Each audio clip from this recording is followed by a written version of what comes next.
कार्यक्रम घेण्यासाठी आपण त्यांना निमंत्रित केलं होतं शाळेच्या वतीने आणि ते या ठिकाणी उपस्थित झालेले आहेत। मी विनंती करतो की धर्मदे आपल्या परिषदेचे मुख्याध्यापक गोंडू सर यांनी त्यांना गुलाब पुष्प देऊन या ठिकाणी त्यांचं स्वागत करा। त्या ठिकाणी नंदकुमार भाऊ आलेले आहेत शाळेच्या वतीनं, संस्थेच्या वतीनं, तुमच्या वतीनं मी त्यांना छोटंसं पुष्प अर्पण करतो आणि त्याचा स्वीकार करा।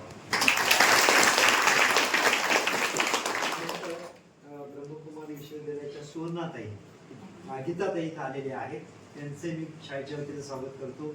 त्याचबरोबर मी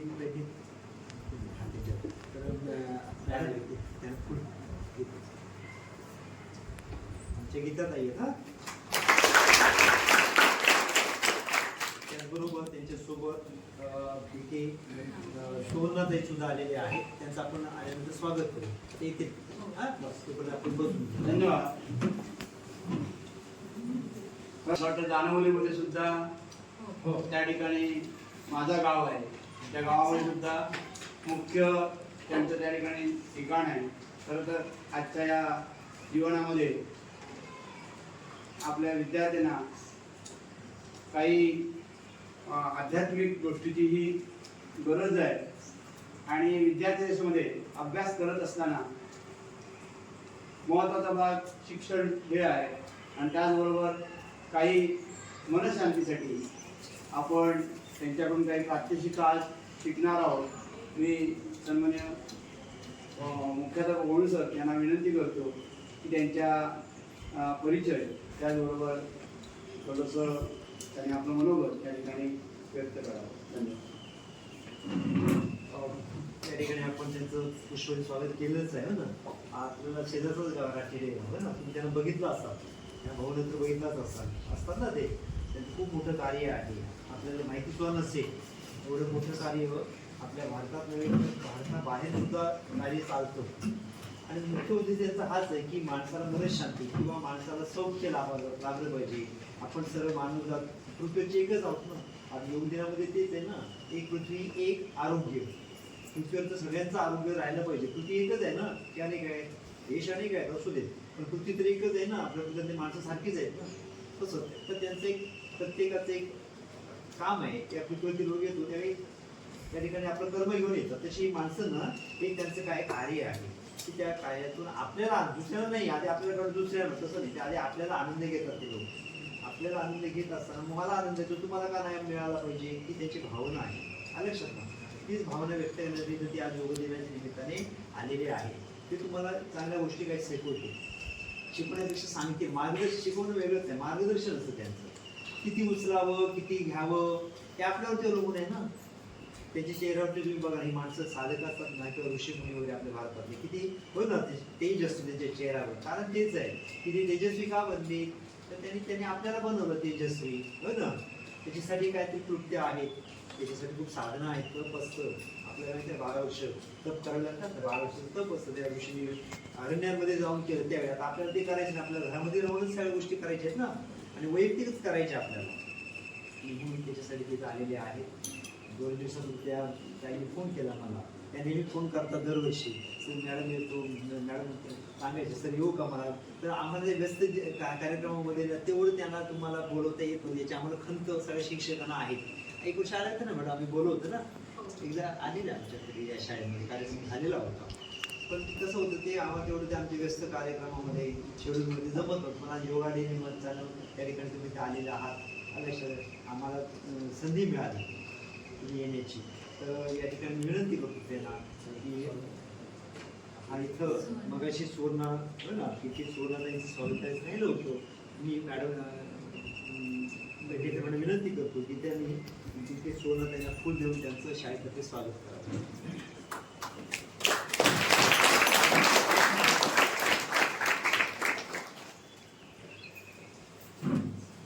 मी विनंती करतो कार्यक्रम त्यांना जाऊन घेऊन आले सर, पण पुन्हा त्यांना सोडण्यासाठी त्या ठिकाणी ते जात आहेत, त्यांचं वय वृद्ध आहे, ते गाडीची व्यवस्था नाही, त्यामुळे सर पण मी आपल्याला विनंती करतो की कसं आहे 10:30ला 10 ते जेवणाचं मुलांचं टाईम नसतं, 11:30ला शाळा सुटते, आपल्याला थोडा वेळ लागेल बोलायला. त्यामुळे आपण आपलं या ठिकाणी जे व्याख्यान आहे द्यायला हरकत नाही. विद्यार्थी मित्र, तुम्हाला एक विनंती आहे, कोणत्या प्रकारचा मनावर ताण घेऊन कुठलीही गोष्ट ऐकायची नाही. त्या त्या चांगल्या चांगल्या गोष्टी आहेत त्या आपण निश्चित घेऊया. समजलं? धन्यवाद. या.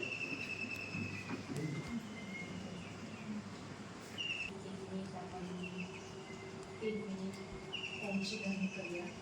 याच बघा की जसं अहमदाबादमध्ये ॲक्सिडेंट होऊन बरेच सारे निर्जीव आत्मांना आपण 3 मिनिट योगदान दिलं. सगळेजण एकदम अलर्ट होऊन बसा आणि मन बुद्धी एकाग्र करून, जर आपली मन बुद्धी म्हणून खाली 3 मिनिटं ओमची ध्वनी करून जे काही करतो आपण प्रोग्राम आहे त्याला आपण सुरुवात करू शकतो. एक दीर्घ श्वास आतमध्ये घ्या आणि श्वास सोडताना ओम म्हणायचं सगळ्यांनी. बरोबर.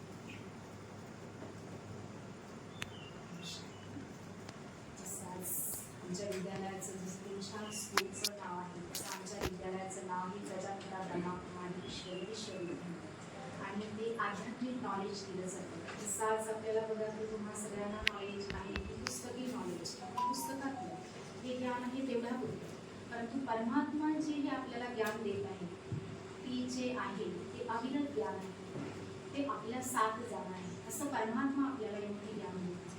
मग ह्या विद्यालयामध्ये दिलं जातं ज्ञान म्हणजे असं आपल्याला समज. जर समज असेल तर आपण काय करणार नाही, वाईट कर्म करणार नाही किंवा वाईट संघामध्ये राहून पण स्वतःचं काय करू शकतो आपण, संरक्षण करू शकतो. मग ही संस्था जी आहे आज आमचं देश विदेशामध्ये कार्य करत आहे. जसं 155 देशामध्ये विदेशामध्ये कार्य करत आहे. 104 जसं 400 जसं 10,000 याची सेवा केंद्र आहे. सो याची विंग्स 18 विंग्स आहेत. 18 विंग देश विदेशामध्ये सेवा करते. जसं महिला विंग्स आहे, ट्रान्सपोर्ट आहे, ग्राम विकास आहे, इंजिनियर विंग्स आहे, मेडिकल विंग्स आहे, सायन्स आहे. अनेक प्रकारचे देश विदेशामध्ये सेवा करते. माझ्या विद्यालयामध्ये ज्ञान दिलं जातं की मन बुद्धी परमेश्वराशी कसं कनेक्टेड करायचे. जसं आज आपल्याला हे जे आहे ज्ञान पुस्तकी, परंतु आत्मा आणि परमात्माचं इथं कसं मिलन म्हणवायचं हे तुम्हाला थोडक्यामध्ये राजयोगाचा तुम्हाला अभ्यास शिकवला जाईल. हे आमचं हे पटल जे आहे राजस्थान माउंट आबूला आहे आणि जसं आमचं इथं राठोड्यामध्ये आहे ब्रह्माकुमारी. जसं राठोड्यामध्ये जाताना बघा की असं तुमच्या फाट्याच्या पुढेच थोडं आहे, तिथं तुम्ही येऊन संपर्क साधू शकता. आम्ही आता तुम्हाला थोडक्यात नॉलेज देणार आहोत. जसं 7 दिवसाचा कोर्स असतो आणि जसं तुम्हाला जसं पहिलीपासून जसं एकदम 10वीच्या वर्गामध्ये बसवलं जात नाही ना, पहिलीपासून बेसिक नॉलेज दिलं जातं, पहिली ते टप्पे बाय टप्पे, तसंच इथं आम्हाला टप्पे बाय टप्पे जसं 3 दिवसाचा कोर्स असतो आणि 3 दिवसाच्या कोर्समध्ये सगळं नॉलेज दिलं जातं. आध्यात्मिक म्हणजे आपण कोण आहोत, आपल्या धर्तीवर येऊन काय कर्म करायचं आहे, कुठे जायचं आहे, ईश्वर आपला कोण आहे. आज बघा स्वतःला पण विसरलो, स्वतःच्या धर्माला पण कर्माला पण आज आपण काय झालेलो आहोत, विसरलेलो आहोत. मग परमेश्वर येऊन आपली पण ओळख करून देत आहे, आमची पण ओळख करून देत आहे, आमच्या धर्माची पण ओळख करून देत आहे आणि कर्माची पण ओळख करून देत आहे.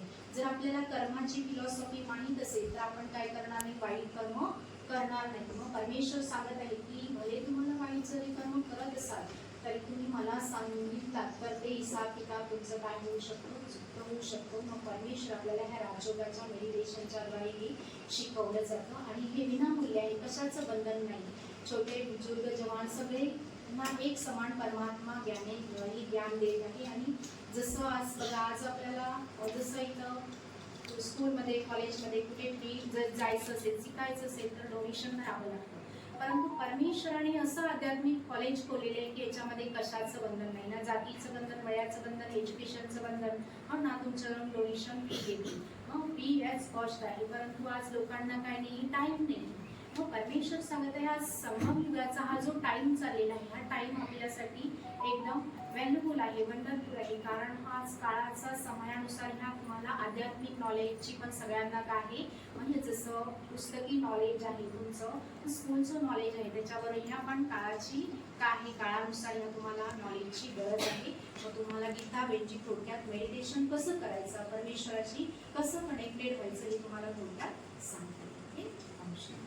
खाली बसायचं. नाही असं वरती बसला तर हां. त्याला म्हणजे आसनाचं हे नाहीये, हां, मनाने करायचं. नाही तर मुलींना मी खाली बसवले तसं. हा मुलं असू दे खाली बसलेलं चांगलं, पण आता आपण खुर्चीवर सुद्धा बसून करू शकतो. जेव्हा आपण घरी असायचं ते बघा, तुम्हाला मेडिटेशन अतिशय महत्त्वाचं आहे. ते स्टेप त्याच्या सांगतायत. मेडिटेशन एवढं जरी शिकला तरी खूप आपल्याला काहीतरी साध्य होईल. ओम शांती. मंचवर उपस्थित सर्व शिक्षक आणि तुम्ही सर्व माझे बंधू भगिनी, आज मला अतिशय आनंद होत आहे तुमच्यामध्ये योग दिवसाच्या निमित्ताने आपण एकत्र झालेलो आहोत. तर सर्वप्रथम 11व्या आंतरराष्ट्रीय योग दिनाच्या तुम्हा सर्वांना खूप खूप शुभेच्छा. आपला भारत हा योगींचा देश आहे. आपलं अतिशय भाग्य आहे की भारतासारख्या प्राचीन योगींच्या देशामध्ये आज आपण जन्माला आलेलो आहोत. इथं योग आपल्या DNA मध्येच आहे, आपल्या रक्तामध्येच योग आहेच.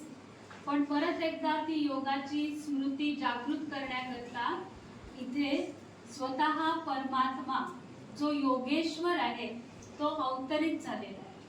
भगवद्गीतेमध्ये तुम्ही ऐकलं असेल की ईश्वराने वचन दिलंय की यदा यदा हि धर्मस्य ग्लानिर्भवति भारतः अभ्युत्थानं धर्मस्य तदात्मानं सृजाम्यहम्.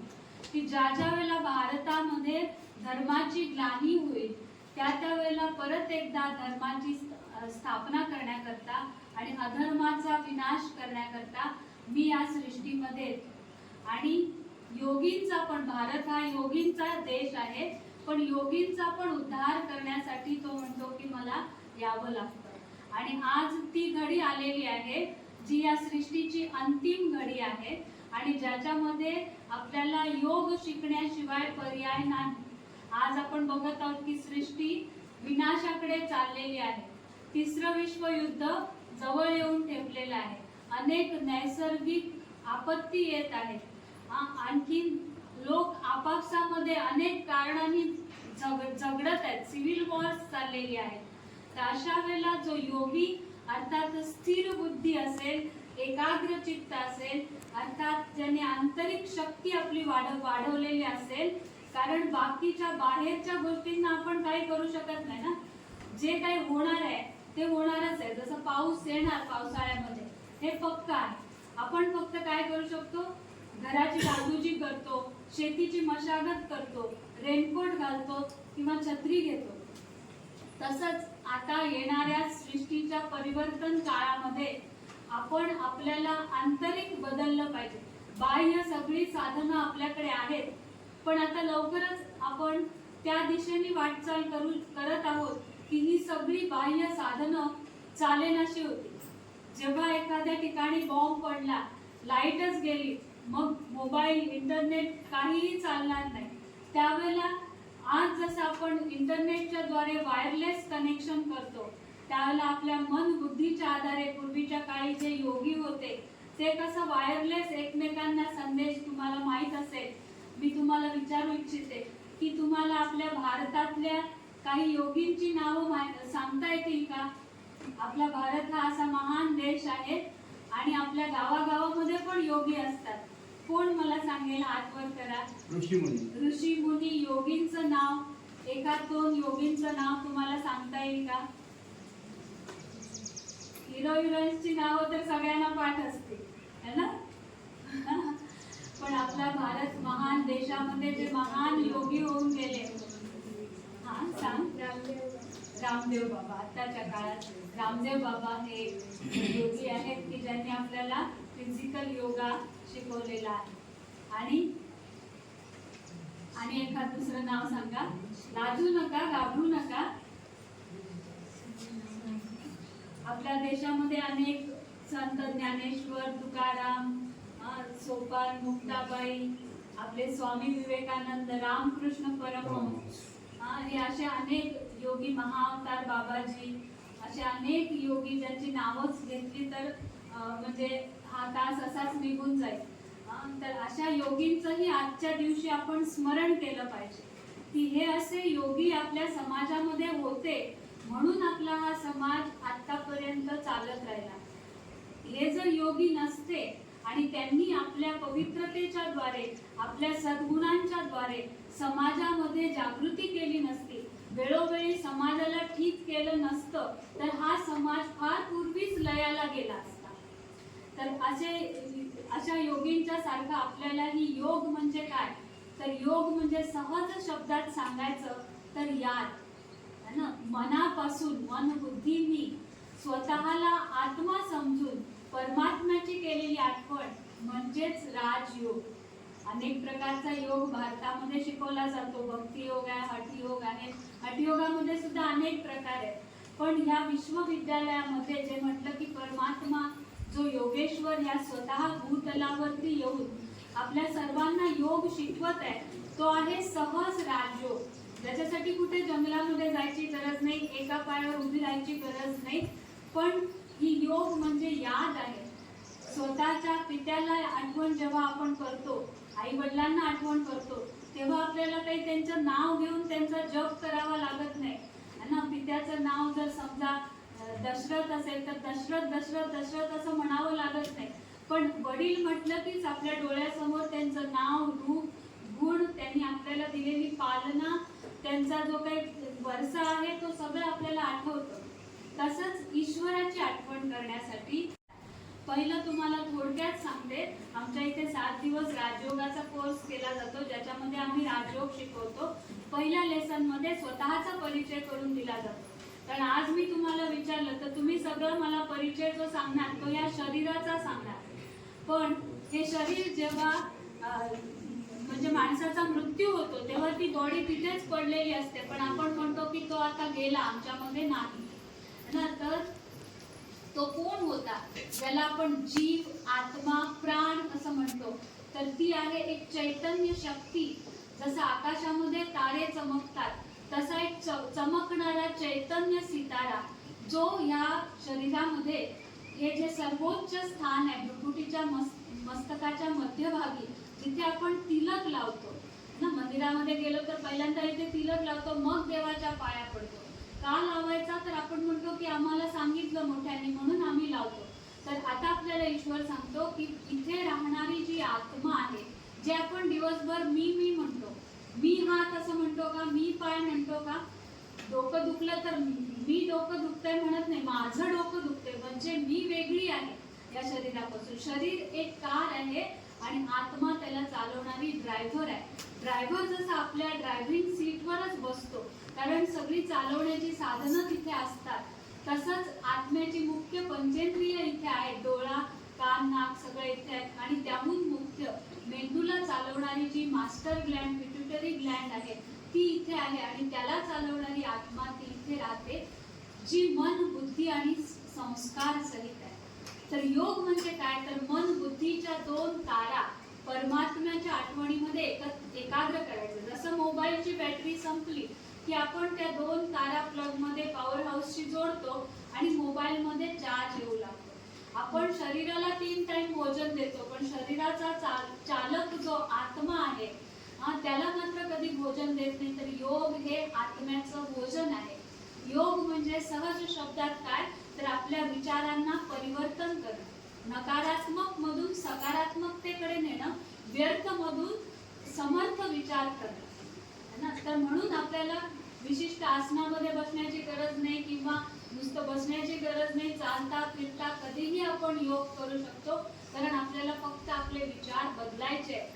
जे विचार आपण एखादं काम करतोय, जेवतोय, खातोय, त्यावेळेला आपले विचार कसले चालू असतात, हा काही गरजेचे विचार नसतात, इकडचे तिकडचे विचार असतात. त्या बदली आपण जर स्वतःला आत्मा समजून परमात्म्याची आठवण केली तर ते जेवण शरीरासहित मनाला सुद्धा आरोग्य देऊ शकेल, शक्ती देऊ शकेल. तर आता आपण असा अभ्यास करणार आहे. जसा आत्मा ज्योतिर्बिंदू आहे, निराकार आहे, एक चमकणारी चैतन्य सितारा आहे, तसाच परम आत्मा म्हणजे सुप्रीम सोल आत्माच आहे. तो काही आकाराने मोठा नाहीये, पण तो आपल्या गुण आणि शक्तींनी मोठा आहे. तोही निराकार आहे आणि ज्योतिर्बिंदू आहे, परम ज्योती आहे. आणि तो राहतो कुठे? एखाद्याला भेटायचं, योग म्हणजे भेटणं, योग म्हणजे मिलन. भेटायचं तर त्याच्याकडे जावं लागेल ना. तर ईश्वराचं घर कुठे आहे? सर्व धर्माच्या जे धर्मगुरू आहेत त्या सगळ्यांनी बोट कुठे केलंय? ईश्वर कुठे आहे म्हटलं की सगळ्यांचं बोट कुठे जातं? वरती. कुठे वरती? चंद्र तारे तिथपर्यंत तरी सायन्स जाऊन पोहोचलेलं आहे, पण चंद्र तारांगणाच्याही पार पलीकडे त्या ईश्वराचं घर आहे, ज्याचं भगवद्गीतेमध्ये 15व्या अध्यायातला पहिला श्लोक आहे की न तद् भासयते सूर्यो न शशांको न पावकः यद्गत्वा न निवर्तन्ते तद्धामं परमं मम. तिथे सूर्य चंद्र ताऱ्यांचा प्रकाश जात नाही, कुठलाही वाणीचा आवाज तिथे जात नाही. तर असं ते माझं परम धाम आहे ना. तर ते ही जी आपण मनुष्य सृष्टी आहे, एक नाटकाचं रंगमंच आहे. आत्मा ऍक्टर आहे आणि हे शरीर रूपी वस्त्र धारण करून आपण इथे आपला आपला पाठ वटवत आहोत. जेव्हा हे नाटक संपणार त्यावेळेला आपल्याला जायचं आहे परत. पण परत जाण्यासाठी आपल्याला त्याची प्रॅक्टिस करायला पाहिजे. कारण नाटक करता करता आपण त्या नाटकामध्ये इतके फसून गेलेलो आहोत की आपल्याला वाटतं की हे नाटकाचा जो पार्ट आहे तो म्हणजेच मी आहे, हे शरीर म्हणजेच मी आहे आणि या शरीराची ओळख म्हणजेच माझी ओळख आहे. पण त्याच्यापासून बाजूला होण्याकरता, नाही तर तुम्हाला माहित असेल नाटकामध्ये जे काम करतात ते जर असे नाटकामध्ये इन्व्हॉल्व झाले, म्हणजे तो पार्ट मीच आहे असं समजू लागले, तर मग त्यांना सायकिक ट्रीटमेंट घ्यावी लागते, कारण ते आपलं नॉर्मल जीवन मग जगू शकत नाही. तर आज आपल्यालाही अशा प्रकारच्या ट्रीटमेंटची गरज आहे, अर्थात ज्ञानाची गरज आहे की आपण म्हणजे हे पाठधारी नव्हे तर ह्याच्यापेक्षा वेगळी एक आत्मा आहे आणि आत्मा परमात्म्याची संतान आहे. आणि मध्ये मध्ये वेळ मिळेल तेव्हा आपण परमात्म्याकडे जायचंय. कसं जायचंय? तर मनरूपी विमानामध्ये बसून जायचंय ईश्वराकडे, है ना. तर आता आपण सगळे अभ्यास करू. डोळे शक्यतो उघडेच ठेवा, मिटले तरी हरकत नाही, पण डोळे उघडे असताना मनामध्ये ताठ बसा, मनामध्ये विचार करा की मी म्हणजे हे शरीर नसून एक आत्मा आहे. मी तुम्हाला विचार देत जाईल, मी तुम्हाला ऐकू येण्यासाठी मोठ्यांदा बोलतेय, पण तुम्ही मोठ्यांदा बोलण्याची गरज नाही. तुम्ही मनातल्या मनात तो विचार रिपीट करा आणि बुद्धीच्या द्वारे त्याचे एक चित्र बनवून समोर आणा. जसं म्हटलं की मी एक आत्मा आहे, तर तुम्ही बुद्धीच्या द्वारे इथे बघा, बुद्धीचा तिसऱ्या नेत्राच्या द्वारे इथे बघा की इथे एक चैतन्य शक्ती आत्मा स्टार लुकलुकत आहे आणि ती स्टार म्हणजेच मी आहे. मग हळूहळू आपण या शरीरातून बाहेर पडण्याचा अभ्यास करूया आणि मन बुद्धीनी वरती जायचंय. सूर्य तारांगणांच्या पलीकडे एक परम धाम आहे, जिथे ऑरेंज रेड कलरचा प्रकाश आहे. सूर्योदयाच्या वेळेस जी आभा आकाशामध्ये तयार होते ना, तशा कलरचा प्रकाश आहे, शक्ती आहे. आणि जसा सूर्य आकाशात चमकतो तशा त्या ब्रह्मांडाच्या आकाशामध्ये परम सूर्य, ज्ञान सूर्य, परमात्मा तिथे चमकत आहे, ज्याचं नाव शिव आहे. आणि त्या परमात्म्याकडून जसं लोक सनबाथ घेतात तसं आपण सर्व शक्तींची किरणं, शांतीची किरणं आपल्या मनामध्ये, आत्म्यामध्ये घेणार आहोत आणि मनाला सशक्त बनवणार आहोत. चला तर आपण एक आंतरिक प्रवास सुरू करू. बाकी सर्व विचार बाजूला ठेवून फक्त एक विचारामध्ये एकाग्र व्हा की मी एक आत्मा आहे. मस्तकाच्या मध्यभागी मी एक दिव्य प्रकाश, एक चैतन्य सितारा चमकत आहे.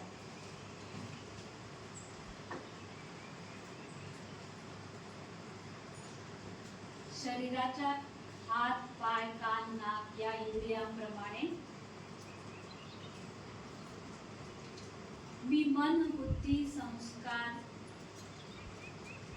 या इंद्रियांनी युक्त आहे.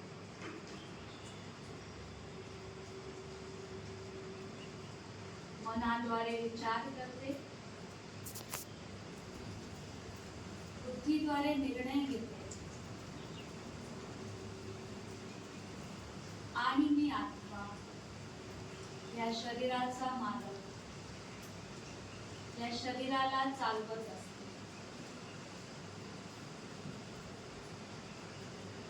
मी डोळ्याद्वारे पाहणारी, कानाद्वारे ऐकणारी, मुखाद्वारे बोलणारी एक चैतन्य शक्ती आहे.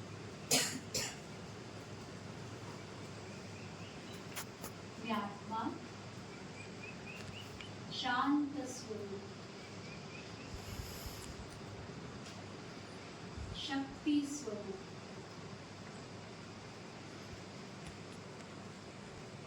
आनंद स्वरूप आहे. आनंदाचा अनुभव करा. आत्मानंद.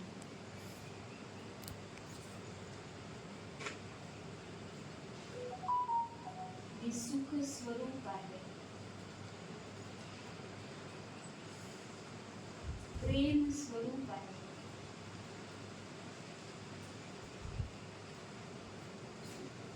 आता आपण असा अनुभव करूया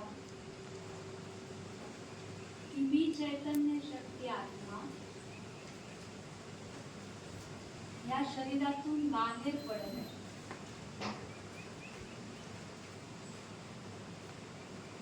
हळूहळू मी आकाशाकडे वाटचाल करत आहे.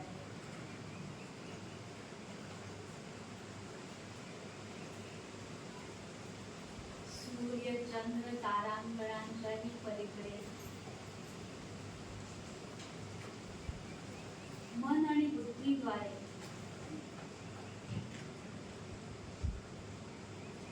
मी वर वर जात आहे.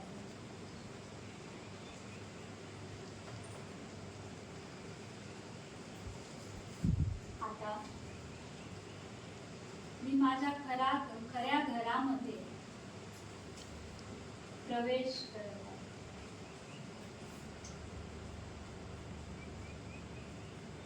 जिथे गोल्डन रे, नारिंगी लाल कलरचा प्रकाश पसरलेला आहे.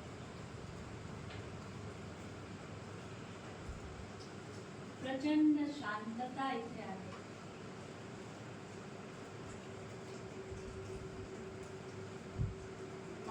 मी आत्म्याचं हे खरं घर आहे.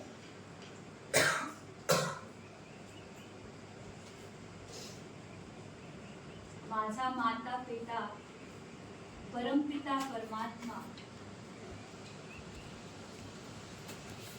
या परमधाम मध्ये जणू सूर्याप्रमाणे चमकत आहे.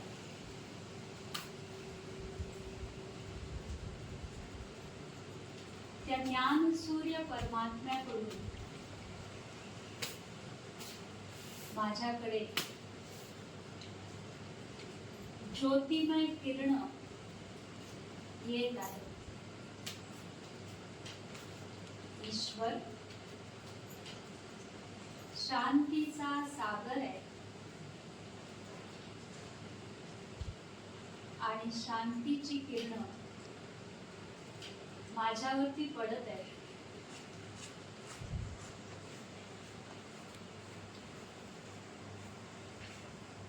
मी एक दिव्य शांतीचा अनुभव करत आहे.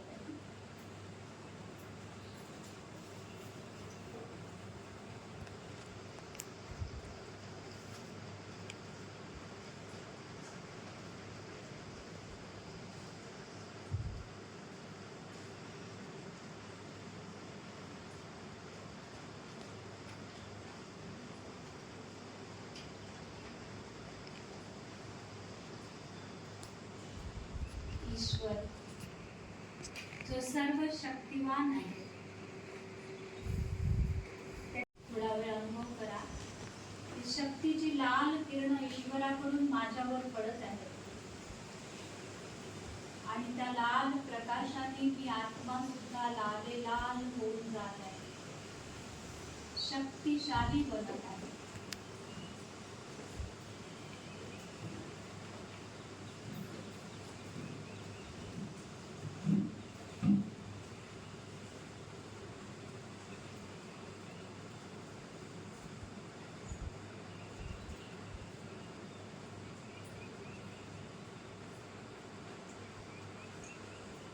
आता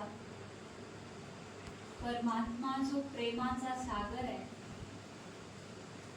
त्याच्याकडून प्रेमाची हिरव्या रंगाची किरण माझ्यावर पडत आहे आणि त्या प्रेमामध्ये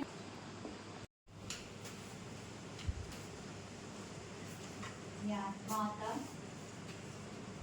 शांती, शक्ती आणि प्रेम या गुणांनी संपन्न झालेली आहे. माझ्या प्रत्येक कर्मामध्ये मी या गुणांना वापरणार आहे. मी सर्वांना माझ्या मन वचन कर्मामधून शांती, शक्ती आणि प्रेम देणार आहे. आता आपले हात असे एकमेकावरती चोळा आणि ते आपल्या चेहऱ्यावरती ठेवा.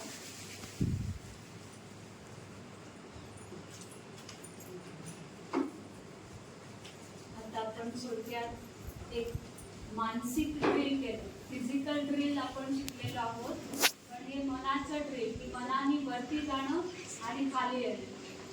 तुम्हाला सहज वाटलं? जमलं? हा? होय ना? कोणाकोणाला जमलं? हातवर करा. शाबास. छान वातावरण तयार झालं होतं. असंच रोज सकाळी उठल्यानंतर 5 मिनिट कमीत कमी आणि रात्री झोपण्याच्या पूर्वी 5 मिनिट, अभ्यास करण्याच्या पूर्वी 5 मिनिट. शाळेमध्ये जर एखादा ऑफ पिरियड असेल किंवा शिक्षक वर्गातून जातात आणि दुसरे माझ्यामध्ये कुठले गुण आहेत हे स्वतःला जाणीव झाली पाहिजे. शिक्षक सांगतील आणि आम्ही करू नाही.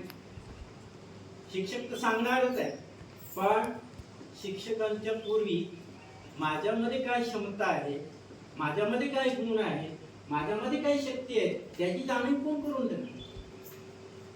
कोण देणार? दुसरा देणार का? सिरियल किती जण बघतात? सिरियल किती जण बघतात? सर्व बघतात. YouTube वगैरे सर्व चालवतात ना? चालवतात ना? मग तुम्ही स्वतःचा पिक्चर बघितलं का केव्हा? एक का नाही ना? स्वतःचा पिक्चर नाही. पण ते पिक्चर आता शूट होत आहे, ईश्वर करतोय. तुम्ही तुमचे कर्म, तुमचा अभ्यास, तुमचं दैनिक दिनचर्या, तुमची दिनचर्या काय असावी हे तुम्ही ठरवायला पाहिजे. जर श्रेष्ठ बनायचं असेल तर. आपण शाळेमध्ये कशासाठी येतो? कशासाठी? शिक्षण घेण्यासाठी की फक्त शिक्षण घेण्यासाठी?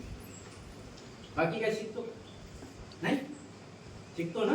हा, शिक्षकांकडून काय काय शिकायला मिळतं. किती तऱ्हेचे शिक्षण आपल्याला शिक्षक स्वतःहून देत असतात.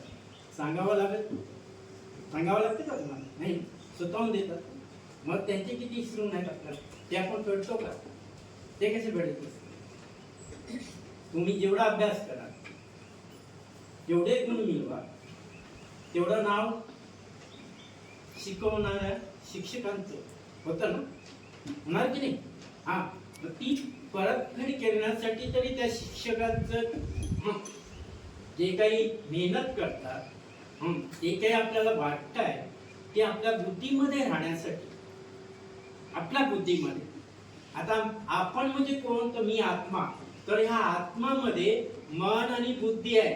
हे आत्माचं अवयव आहे, शरीराचं नाही.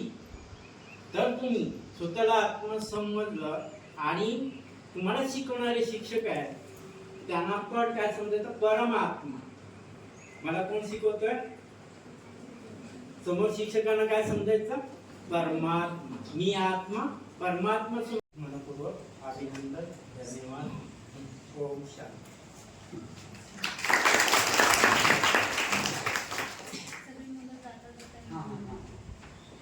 विद्यालयाचे बंधू आणि काही या ठिकाणी आलेले आहेत आणि आपल्याला मार्गदर्शन केलं.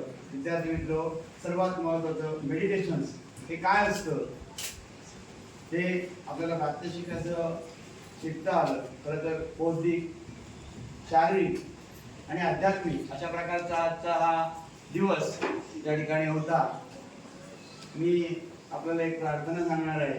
ती अशी प्रार्थना अभ्यासक्रमातलीच आहे. आपल्याला माहिती असेल करायची. दया कर दान भक्ति का हमें परमात्मा देना, दया करना हमारी आत्मा में शुद्धता देना. अशा प्रकारची प्रार्थना ही मुलं सुद्धा आपल्या शाळेमध्ये म्हणतात.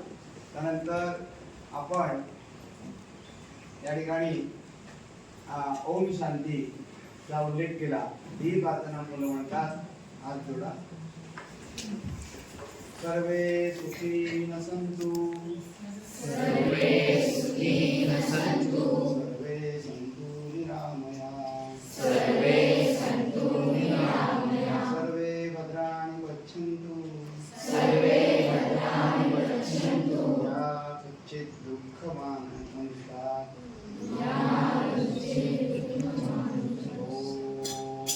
ओम शांति शांति शांति.